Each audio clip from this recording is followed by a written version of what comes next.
Hello everyone, आप सभी का स्वागत है हमारे यूट्यूब चैनल में। तो जैसा कि हमने लास्ट एपिसोड में देखा था कि डीन सुतियांग को बुलाती हैं और उसे बताती हैं कि जल्द ही उनके एकेडमी में मार्शल आर्ट एक्सचेंज कंपटीशन शुरू होने वाला है और इस कंपटीशन में एक और कैटेगरी को शामिल किया गया है और वो है बीस्ट कंट्रोल। और अभी उनके एकेडमी में कोई ऐसा कैंडिडेट नहीं है जो कि एक 7th लेवल के बीस्ट को कंट्रोल कर पाए। इसीलिए सुतियांग अपनी बहन लीना के बारे में यहाँ डीन को बताता है कि वो बीस्ट को कंट्रोल करने की उसमें एबिलिटी है। अब इसी एबिलिटी को चेक करने के लिए वे लोग एक बीस्ट फॉरेस्ट में इकट्ठा होते हैं और लीना को 7th लेवल के 3 मॉन्स्टर को कंट्रोल करने के लिए कहा जाता है।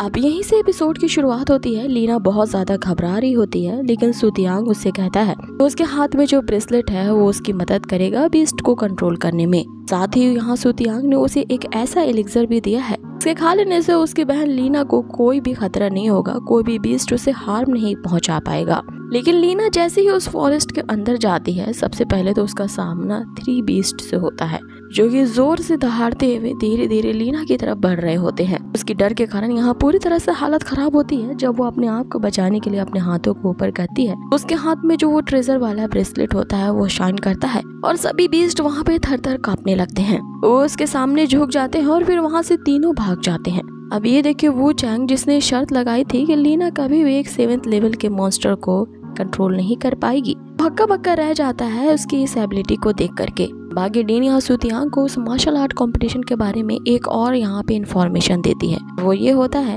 कि किसी डिसाइपल को भी किसी भी तरह का ट्रेजर वहाँ पे ले जाने के लिए अलाउड नहीं है। लेकिन यहाँ सुतियांग झूठ बोलता है ये कहते हुए कि मेरी सिस्टर के पास कोई भी ट्रेजर नहीं है, वो अपने स्ट्रेंथ के बलबूते पे ही उन बीस्ट को कंट्रोल कर पा रही है, उसने तो किसी तरह का ट्रेजर का यूज नहीं किया है। अब अगला सीन हमें फॉरेस्ट का दिखाया जाता है जहाँ पे तीनों वो 7th लेवल के जो बीस्ट होते हैं वो एक ही साथ ही अपीयर हो जाते हैं। अब ये देख के एल्डर्स भी घबरा जाते हैं कि आखिर ये तीनों मॉन्स्टर्स एक ही साथ इकट्ठा कैसे हो सकते हैं। अब आगे लीना की और भी ज्यादा डर के मारे हालत खराब हो रही होती है क्योंकि वो बीस्ट उसके सामने जोर से दहाड़ने लगते हैं। जैसे वो तीनों मॉन्स्टर्स यहाँ लीना पे अटैक करने के लिए आगे बढ़ते हैं, अचानक से वहाँ पे ब्लैकआउट हो जाता है। लेकिन थोड़ी ही देर बाद जब वे सभी फॉरेस्ट के अंदर का नजारा देखते हैं तो उनके मुंह से बस एक ही शब्द निकलता है कि ये तो इम्पॉसिबल है। सबसे ज्यादा हैरान और हक्का बक्का यहाँ वो वू चैंग रहता है और दूसरी तरफ सुतियांग काफी खुश था कि उसका दिया हुआ ब्रेसलेट काम कर रहा है। आगे हमें फॉरेस्ट के अंदर का सीन दिखाया जाता है जहाँ लीना के सामने वो जो टाइगर्स होते हैं वो भीगी बिल्ली बन जाते हैं और उसे एक पालतू जानवर की तरह प्यार कर रहे होते हैं। अब लीना के भी अंदर का डर दूर हो जाता है और वो उनके साथ खेलने लगती है। लेकिन दूसरी तरफ वो चैंग ये सोच के परेशान हो रहा था कि ये तो इम्पॉसिबल है कि इस लड़की ने 7th लेवल के 3 मॉन्स्टर्स को कम्प्लीटली सरेंडर करवाने पे मजबूर कर दिया है, और वो भी कैसे। तो हर हाल में इसने चीटिंग की है और इसके पास कोई न कोई ट्रेजर जरूर है। जिस पे सुतियांग उससे कहता है कि तुमने अगर कोई भी इस तरह की इम्पॉसिबल चीज पहले कभी नहीं देखी है तो इसका मतलब ये नहीं कि कोई भी इसे नहीं कर सकता। अब आगे जैसे ही लीना उस फॉरेस्ट से बाहर निकलती है, वो चैंग जो होता है वो डीन के सामने ये कहने लगता है कि मुझे पूरा यकीन है कि इस लड़के ने चीटिंग की है और इसने जरूर उन मॉन्स्टर्स को कंट्रोल करने के लिए अपने बॉडी में कोई न कोई ट्रेजर्स छुपाए होंगे। जिसपे डीन यहाँ लीना से पूछती है क्या सच में तुम्हारे पास कुछ ऐसे ट्रेजर्स है जिनके कारण तुम उन बीस्ट को कंट्रोल कर पा रही हो। लेकिन यहाँ लीना भी झूठ बोलती है और उनसे कहती है कि उनके पास ऐसा कुछ नहीं है।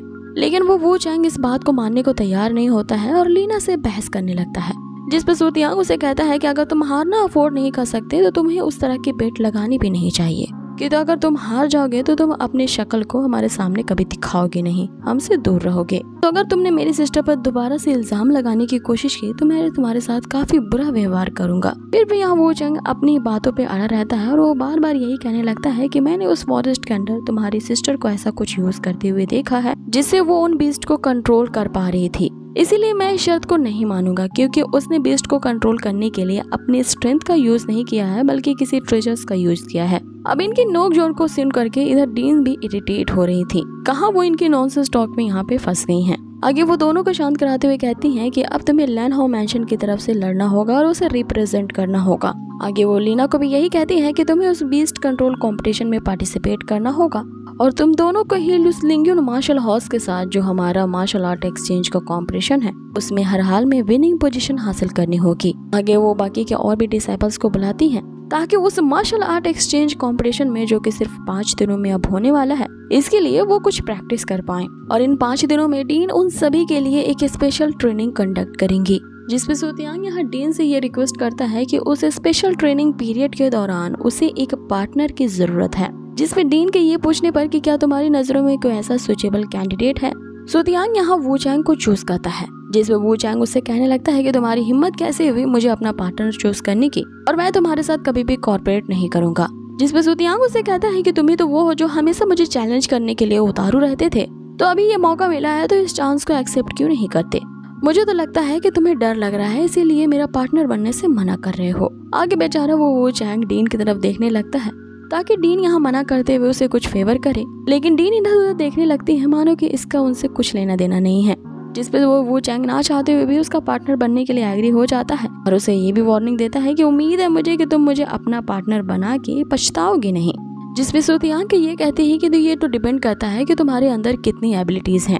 इन सभी को बताती है कि उस स्पेशल ट्रेनिंग के लिए तुम सभी को पैलेस में इकट्ठा होना होगा। अब आगे राया जो होती है वो सुतियांग से अपने बर्थडे वाले दिन जो कुछ भी हुआ था इसके लिए माफी मांग रही होती है और उसे ये बात बताती है कि उसके ग्रैंडपा काफी ज्यादा शर्मिंदा है, इसलिए वो सुतियांग को घर बुलाना चाहते हैं ताकि वो एक डिनर के लिए उन्हें ट्रीट दे सके, गलतफहमी को दूर करते हुए उनसे माफी मांग सके। जिसपे सुतियांग उसे मना कर देता है ये कहते हुए कि अगर माफी ही मांगना है तो मैं तुम्हारी माफी को एक्सेप्ट करता हूँ, लेकिन तुम्हारी किंग फैमिली से मैं ज्यादा फैमिलियर नहीं हूँ, इसीलिए मैं तुम्हारी डिनर के इनविटेशन को एक्सेप्ट नहीं कर सकता। और रही बात तुम्हारी, तो तुम मेरी हमेशा एक अच्छी दोस्त ही रहोगी। अब आगे सुतियांग वहाँ से चला जाता है। अगले सीन में यहाँ जो लीना होती है वो सुतियांग से पूछ रही होती है कि मुझे लगता है ये जो राया है तुम्हें पसंद करती है और तुम में इंटरेस्टेड है। जिसपे सुतियांग उसे कहता है कि सिस्टर आप कुछ ज्यादा ही सोच रही हैं, ऐसी कोई बात नहीं है, राया और मैं तो जस्ट फ्रेंड्स हैं, वो मेरी एक अच्छी दोस्त है और हमेशा दोस्त ही रहेगी, तो मेरे साथ इन सभी लड़कियों का नाम जोड़ना बंद कर दीजिए। और आगे वो लीना की ही खिल्ली उड़ाते हुए उससे पूछता है कि ये बताइए आप मेरे लिए एक ब्रदर इन लॉ कब ढूंढ रही हैं। अब इस बात पे लीना शर्मा जाती है और एक पंच मारते हुए सुतियांग से कहती है कि अभी तुम इतने बड़े हो गए हो कि इस तरह की बातें मुझसे पूछ रहे हो, और वो शर्माते हुए वहाँ से चली जाती हैं। बेचारा सुतियांग ये सोच में ही पड़ जाता है कि कुछ दिनों से उसकी सिस्टर का बिहेवियर कुछ ज्यादा ही अजीब हो गया है और कुछ न कुछ इनके दिल में जरूर है जो ये मुझसे छुपा रही हैं। अब अगले सीन में उस कंपटीशन में पार्टिसिपेट करने वाले सभी डिसाइपल्स को इकट्ठा किया जाता है उस पैलेस में, जहाँ डीन सभी को ये लेक्चर दे रही होती हैं कि अब उस कंपटीशन को शुरू होने में सिर्फ 5 दिन ही बचे रह गए हैं। अब की बार हमारा मार्शल आर्ट एक्सचेंज का जो कंपटीशन है वो लिंग्यून मार्शल हाउस से होने वाला है और तुम सभी को उस कंपटीशन में जीतना ही होगा।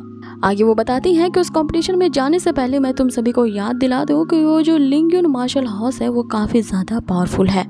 उसका जो फर्स्ट जीनियस कांग है उसने 6 स्टार के मार्शल स्पिरिट रिल्म को ब्रेक थ्रू कर लिया है। साथ ही उस कंपटीशन में उनका एक और जीनियस जिसका नाम ली जायो है, उसने भी हाल ही में 5 स्टार मार्शल स्पिरिट के रिल्म में ब्रेक थ्रू कर लिया है। और बाकी के जो 3 और डिसाइपल्स हैं वो भी काफी ज्यादा स्ट्रॉन्ग एंड पावरफुल हैं। तो तुम लोग अगर उनसे जीतना चाहते हो तो तुम्हें उनका टक्कर का बनना होगा। इसी के लिए हमारी लैनहाउ मैंशन तुम्हारे लिए एक स्पेशल ट्रेनिंग शुरू करने वाली है और उस ट्रेनिंग को करने के लिए तुम्हें जिन भी ट्रेजर्स या चीजों की जरूरत है लैनहाउ मैंशन की तरफ से तुम्हारी नीड्स को पूरा किया जाएगा।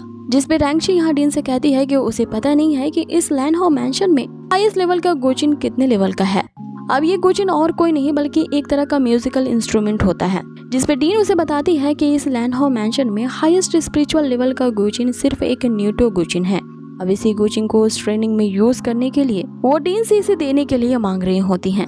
अब आगे डीन उस गोचिन को लाने के लिए किसी को ऑर्डर देने ही वाली होती है कि सुतियांग उन्हें रोक देता है, ये कहते हुए कि उसके पास एक एंशिएंट मिडिल ग्रेड का गोचिन है और आगे वो उस इंस्ट्रूमेंट को रैंगशी को दे देता है। जिसपे रैंगशी शर्माते हुए उसे थैंक्स कहती है, लेकिन सुतियांग उसे कहता है कि इसकी कोई जरूरत नहीं, बस मैं चाहता हूँ कि हम सभी उस कंपटीशन में जीते, इसीलिए मैंने ये तुम्हें दिया है। आगे लीना भी डीन से कहती है कि उसका लेवल काफी ज्यादा लो है, इसीलिए इन 5 दिनों में वो अच्छी प्रैक्टिस करना चाहती है ताकि वो नेक्स्ट लेवल पे अपने आप को अपग्रेड कर सके। इसीलिए डीन उसे डायलिंग पूल में जाने का ऑर्डर दे देती है, जिसके अंदर जाते ही उसकी जो स्ट्रेंथ है वो तुरंत ही इम्प्रूव हो जाएगी। लेकिन दूसरी तरफ वो चाओजिन जो होता है वो जब वो ये देखता है कि लीना उस पूल में जा रही है तो वो भी प्रैक्टिस करने का बहाना ढूंढ करके डीन से कहता है कि उसे भी उस पूल में ही जाना है ताकि वो भी प्रैक्टिस कर सके। अब ये बात सुनते ही कि चाओजिन भी उसके साथ आ रहा है, यहाँ लीना जो होती है शर्म के मारे लाल पीली हो जाती है। आगे सुतियांग इन दोनों को देखकर सोच रहा होता है कि आखिर इनके बीच चल क्या रहा है। कुछ तो खिचड़ी ये लोग पका रहे हैं जो बारी बारी से एक दूसरे को ही देखते रहते हैं।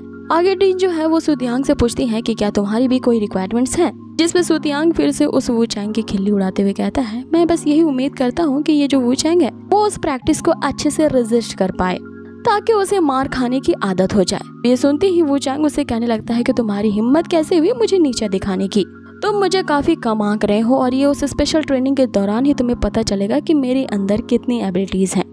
और उस वू चैंग के इतना कहते ही इस एपिसोड को यहीं फिनिश कर दिया जाता है। सो गाइज, आप लोगों को ये आज का एपिसोड कैसा लगा है मुझे कमेंट बॉक्स में जरूर बताएं। और हाँ, अगर वीडियो जरा से भी अच्छी लगी हो ना तो प्लीज इसे लाइक कर दें और आपके मात्र एक लाइक से हमें काफी सपोर्ट मिलता है, तो प्लीज इसे लाइक करना ना भूलें। बहुत ही जल्द मिलेंगे इसके नेक्स्ट एपिसोड पे।